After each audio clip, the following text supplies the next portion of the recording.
This is Terraria, and this is Terraria, but with mods.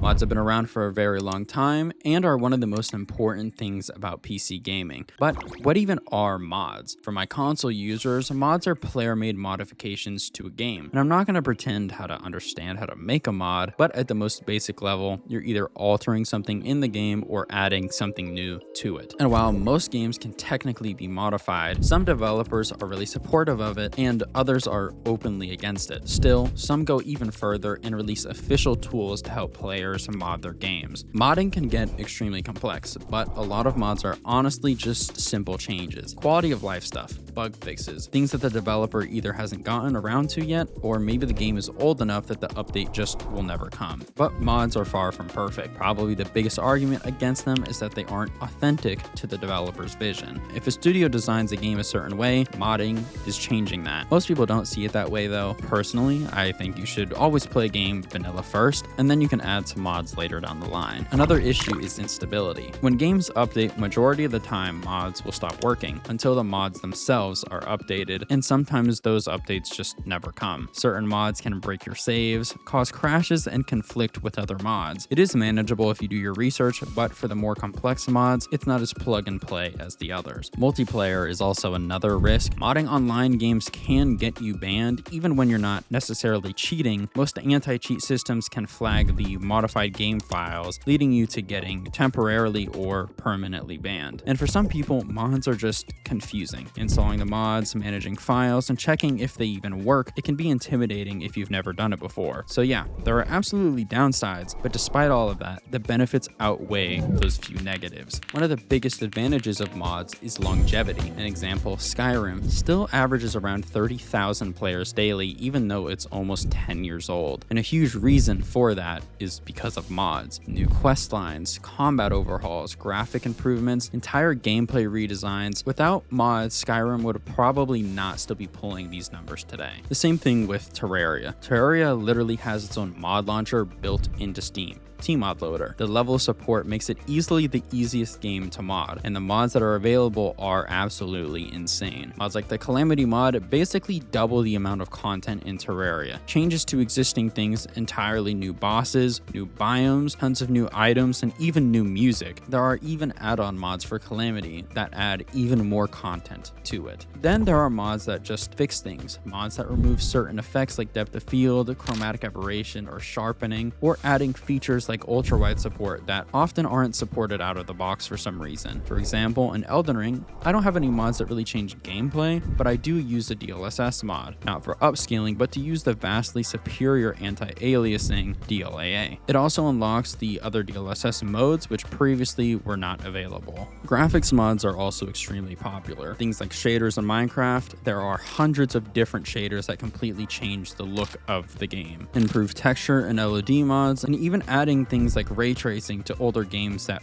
weren't even designed for it. And while not for me personally, you always see those hyper-realistic Cyberpunk or GTA mod showcases that look absolutely insane. And what's really crazy is some of the biggest games ever started out as mods. Counter-Strike originally started out as a fan-made mod for Half-Life, created by two people, Min Guzman Lee and Jess Cliff, who were later hired by Valve, making it a standalone game and one of the biggest competitive shooters ever. Dota 2 originally created as a custom map mod for Warcraft 3. It was started by Yule, sorry if I'm saying that wrong, who laid the groundwork for the mod. It was then open source, so another modder, IceFrog, took over and made Dota what it is today. Just like with CS, IceFrog was hired by Steam, who became the lead developer for Dota 2, another massive title. Finally, Team Fortress, originally a Quake mod made by Robin Walker, John Cook, and Ian Coughley. It gained so much attention that Valve saw it and offered them all a job and had them move their mod over to the Half-Life engine, leading to Team Fortress Classic, which would later become its own standalone game, Team Fortress 2. And today, mods are easier than ever to install. We now have things like CurseForge, Thunderstore, and Vortex, making it almost just one click. Also, for multiplayer modding, you can often just share a mod pack code now, and everyone downloads the same setup, avoiding compatibility issues. And now, I know mods aren't perfect, but there's a reason they're so popular. There's a reason one of the first things people get excited about when switching to PC